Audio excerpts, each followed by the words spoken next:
বৈষম্য বিরোধী ছাত্র আন্দোলনের মুখে 5ই আগস্ট আওয়ামী লীগ সরকারের পতনের যে 10 জন সাবেক মন্ত্রী গ্রেফতার হলেন। টিপু মুনশি রংপুর 4 আসনের সাবেক সংসদ সদস্য, সাবেক বাণিজ্য মন্ত্রী। আনিসুল হক ব্রাহ্মণবাড়িয়া 4 আসনের সংসদ সদস্য, সাবেক আইনমন্ত্রী। জুনাইদ আহমেদ পলক নাটোর 3 আসনের সংসদ সদস্য, সাবেক ডাক, টেলিযোগাযোগ ও তথ্য প্রযুক্তি প্রতিমন্ত্রী। ক্যাপ্টেন তাজুল ব্রাহ্মণবাড়িয়া 6 আসনের সংসদ সদস্য, সাবেক মুক্তিযোদ্ধা প্রতিমন্ত্রী। ডাক্তার দীপু মনি চাঁদপুর 3 আসনের সংসদ সদস্য, সাবেক সমাজ কল্যাণ মন্ত্রণালয় মন্ত্রী। আরিফ খান জয় নেত্রকোনা 2 আসনের সাবেক সংসদ সদস্য, সাবেক যুব ও ক্রীড়া উপমন্ত্রী।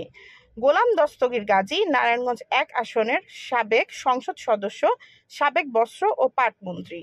রাশেদ খান মেনন ঢাকা 8 আসনের সাবেক সংসদ সদস্য, সাবেক পর্যটন ও বেসামরিক বিমান চলাচল মন্ত্রী।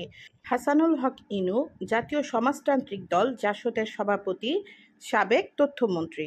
রমেশ চন্দ্র সেন ঠাকুরগাঁ 1 আসনের সাবেক পানি সম্পদ মন্ত্রী।